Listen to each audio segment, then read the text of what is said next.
Bien le bonjour, dans cette courte vidéo, je vous présente un système de transmission du mouvement, c'est-à-dire le système de roue dentée et chaîne. Il est très semblable au système de roue dentée seule, à la différence près que mes roues dentées ne sont pas engrenées l'une dans l'autre, elles sont à distance. Et évidemment, autre différence, je rajoute un troisième organe, un organe intermédiaire, qui est la chaîne.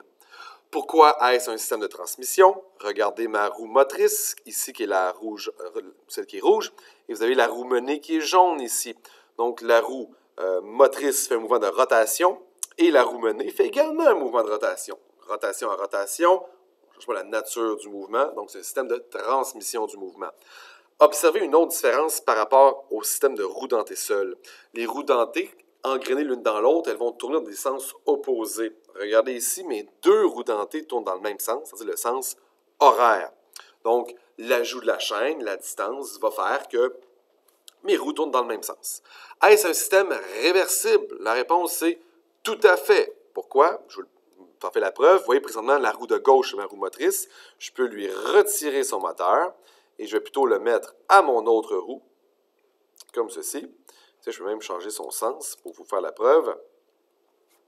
Donc, vous voyez maintenant que c'est ma roue de droite qui est ma roue motrice, c'est ma roue de gauche rendue menée.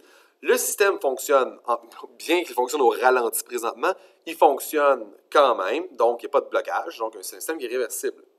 Est-ce que je peux changer la vitesse du système? La réponse est bien sûr que oui, tout en changeant donc le nombre de dents. Donc, c'est exactement le même principe que les roues, le système de roue dentée seule.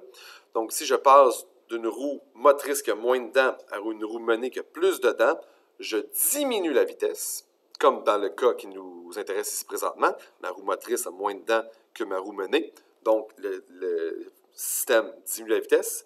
Si je faisais l'inverse, donc je mettais le moteur sur ma roue de gauche et la roue de droite amenait la roue menée, donc j'aurais une augmentation de la vitesse. Je passerais d'un grand nombre de dents à un plus petit nombre de dents, donc j'aurais dans ce cas-là une augmentation de la vitesse.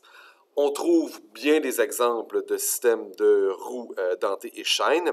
Le plus commun serait probablement celui associé au pédalier donc, et au dérailleur d'un vélo que je vous présente à l'instant. Donc, voici l'exemple classique de la roue dentée des chaînes. Vous avez donc des roues dentées ici, qui sont les roues dentées menées. Vous avez la chaîne, qui est l'organe intermédiaire. Et de l'autre côté, je vais me tourner juste ici, vous avez dans ce cas-ci, c'est trois roues dentées qui sont motrices. Donc, ces différents ratios, donc différentes tailles de roues dentées, vont nous permettre d'accomplir différents éléments. Présentement, pour les initiés au vélo, le vélo est à la première vitesse, donc à la première position. Donc, si on regarde ici, j'ai la plus grosse roue dentée. Et du côté de la roue motrice, c'est sur la plus petite.